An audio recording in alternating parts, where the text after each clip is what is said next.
Welcome to the Network Plus Prepcast, your dedicated audio companion for mastering every objective on the CompTIA Network Plus certification exam.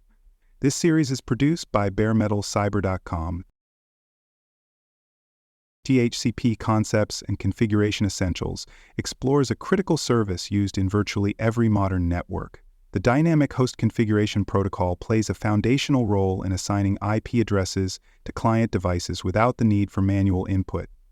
This process eliminates tedious configuration steps and minimizes errors that could disrupt connectivity. It ensures that devices joining the network receive the necessary parameters to function, such as their IP address, subnet mask, and gateway.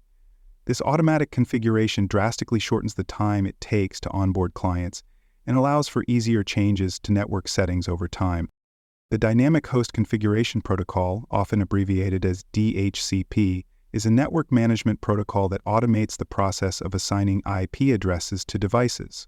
It operates using UDP port 67 for the server side and 68 for the client side. Once a device joins the network, DHCP provides it with not only an IP address but also other essential information like the default gateway and DNS servers. By handling this automatically, DHCP creates a plug-and-play networking environment that simplifies the user experience and reduces the workload for network administrators. A key element in configuring a DHCP server is defining a scope. A DHCP scope refers to a specific contiguous range of IP addresses that the server is allowed to assign to clients. Scopes are typically configured for each subnet, ensuring that devices receive an address appropriate for their local segment. When defining a scope, administrators can exclude specific addresses that are reserved for static assignments or other special use. The scope acts as a boundary that the server respects, controlling the distribution of IP addresses and preventing address overlap. Defining the correct scope also ensures proper communication across devices on the same network. Since all clients must receive IP addresses within the same subnet to communicate efficiently, an accurate and well-thought-out scope ensures smooth device interoperability. The DHCP server checks this scope before assigning any IP to ensure it does not fall outside the defined network boundaries. Incorrect scope settings can result in unreachable hosts or address assignment failures, both of which are important troubleshooting points on the certification exam. The DHCP lease process outlines the method by which a client obtains an IP address. It starts with a discover message sent by the client to find available DHCP servers. The server responds with an offer presenting an available address. The client then sends a request to accept the offered address, and finally, the server sends an acknowledgement confirming the lease. This lease is temporary, meaning the client must renew it periodically. Lease durations are configurable and are a vital part of managing the IP address lifecycle within the network. Each phase of the DHCP lease process plays a role in ensuring reliable address allocation. The discover message acts as a broadcast to find servers, and the offer allows multiple servers to compete. The client chooses the most appropriate offer and requests that specific configuration. The final acknowledgement locks the lease into place and begins the countdown on its expiration. Knowing each phase's role is essential for answering scenario-based questions on the certification, especially when diagnosing failed address assignments. DHCP reservations allow administrators to assign a specific IP address to a device based on its MAC address. This ensures that critical devices like printers or servers always receive the same IP address while still being managed through the DHCP server. Reservations provide the benefits of static addressing, such as consistency, without requiring manual configuration on the device itself. This feature is particularly useful in environments where certain hosts need reliable addressing for access control or monitoring purposes. A reservation is still considered a dynamic lease from the server's point of view. Even though the address is fixed for a specific device, the DHCP server manages the lease duration and can monitor availability.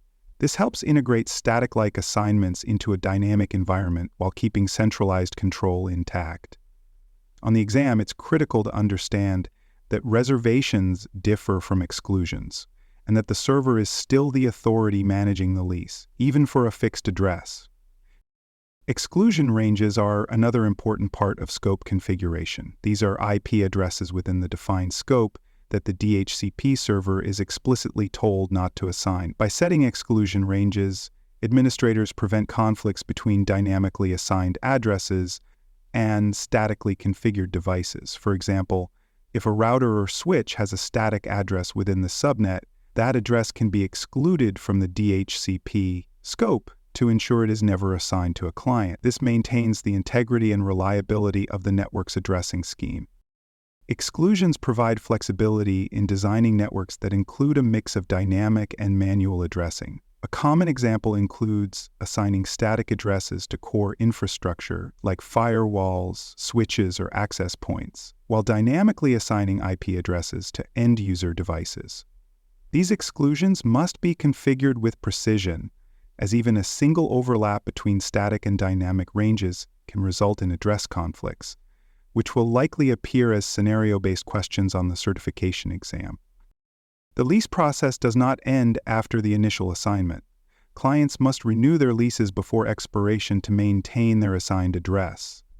Typically, a client attempts to renew halfway through the lease duration. If the renewal attempt fails, the client then enters the rebinding stage, trying to contact any available DHCP server to renew its lease. These mechanisms are built to keep the same IP address with the client for as long as possible, promoting address consistency and reducing unnecessary changes that could impact connectivity. Renewal and rebinding are time-sensitive processes. The renewal request is directed at the original DHCP server, while rebinding is a broader broadcast attempt to any available server. If both renewal and rebinding fail, the lease expires and the client must restart the discovery process. Questions on the exam may test the timing of these steps and their implications for device connectivity, especially in cases where network segments are down or servers are temporarily offline. In addition to assigning IP addresses, DHCP delivers various configuration options to the client during the initial handshake. These options include the default gateway, DNS servers, and domain name information. Beyond the basics, DHCP can be configured to provide additional settings, such as the TFTP server, for network booting, or options for VoIP phones. These customizable options allow for more granular control over client behavior and enable automation for devices that require specific settings to operate correctly. A DHCP relay agent is a network service that allows clients on one subnet to communicate with a DHCP server located on another subnet. Normally, DHCP messages are broadcast-based and cannot cross routers. The relay agent intercepts these messages and forwards them using unicast to the designated server. This setup is common in larger networks where central DHCP servers serve multiple subnets. Relay agents are typically configured on routers or layer 3 switches to facilitate this cross-subnet communication. Relay agents are essential in enterprise environments where centralized DHCP administration is preferred. Without a relay agent, clients on isolated subnets would fail to receive addresses unless a local server is deployed. This concept is directly tested on the certification exam, especially in troubleshooting questions that involve clients failing to obtain an address when the DHCP server is not directly connected. To ensure that relay agents function correctly, an IP helper address must be configured on the interface connected to the client subnet. This helper address points to the IP address of the DHCP server. Without this configuration, the relay agent cannot forward the client's request to the correct destination. The IP helper address effectively bridges the gap between the client and the DHCP server, making it possible to maintain centralized address management even in segmented network environments. Proper configuration of the IP helper address is a key step in enabling relay functionality. If the address is misconfigured or missing, clients on the subnet may fail to obtain a lease, resulting in fallback to self-assigned addresses like APIPA. On the exam, questions may present interface configuration scenarios requiring you to identify missing or incorrect helper address entries. Understanding how this feature ties into the overall DHCP architecture will improve your diagnostic skills.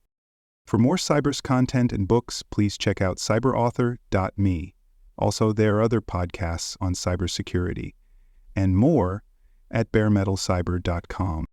Clients relying on DHCP must have consistent access to a functioning server in order to receive configuration details.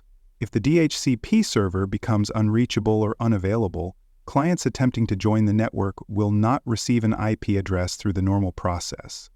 In many systems, this results in the use of an automatic private IP address, commonly known as APIPA, which usually begins with 169.254. These self-assigned addresses allow for limited local communication, but do not support routing beyond the local subnet. In high-reliability networks, multiple DHCP servers or failover mechanisms may be used to ensure ongoing availability. When preparing for the certification exam, it is important to recognize the symptoms of a failed DHCP connection. One common indication is when a client shows an APIPA address instead of one from the expected subnet. This implies that the DHCP process did not complete successfully. The cause could be anything from a disconnected cable to a misconfigured relay agent. Knowing how to interpret this situation and trace it back to a failed lease process or unavailable server is a key troubleshooting skill tested on the exam. Monitoring and logging within the DHCP server provide valuable information about address assignments and network behavior. Logs can show when leases are granted, renewed, or expired, as well as any conflicts that may arise. These logs are often the first place an administrator checks when a client fails to receive an address or receives the wrong one. Logging also supports long-term planning by tracking address utilization over time. From a certification perspective, understanding how DHCP logging helps identify and resolve issues is fundamental to network operations. In many enterprise environments, DHCP servers offer features to detect address conflicts before issuing a lease. Conflict detection usually works by pinging the IP address before assigning it to a client. If the address is already in use, the server will not complete the lease. This helps avoid duplicate IP assignments, which can disrupt communication and lead to confusing connectivity errors. However, conflict detection may slow down the lease process slightly, so some networks disable it to improve speed. The exam may ask about the trade-offs involved in enabling or disabling this feature. Conflict detection is especially important in mixed environments where some devices are assigned static IP addresses manually. If the DHCP server is unaware of these manual assignments and does not perform conflict detection, it may assign an address already in use. This results in inconsistent behavior and network instability. When answering exam questions related to address conflicts, it's helpful to recall the role of ping-based detection and how exclusions or reservations can prevent overlaps before they occur. Troubleshooting DHCP failures often involves checking multiple aspects of the configuration. One of the most frequent problems is scope exhaustion, where all available IP addresses in a given scope have already been assigned. This means new clients cannot obtain addresses until leases expire or the scope is expanded. Another common issue is server unavailability, which might be caused by power failure, network segmentation, or misconfigured interfaces. Checking exclusion ranges and reservations for mistakes is also part of the process, especially if certain devices fail to obtain their expected addresses. In some environments where predictability is crucial, such as in server rooms or point-of-sale networks, administrators may opt to use DHCP with reservations instead of assigning static IP addresses manually. This hybrid approach allows the server to automatically manage address leases while ensuring that critical devices always receive the same address. Using reserved leases in this way simplifies configuration changes over time because the administrator only needs to update the reservation in one place. This method combines the automation of DHCP with the reliability of static addressing.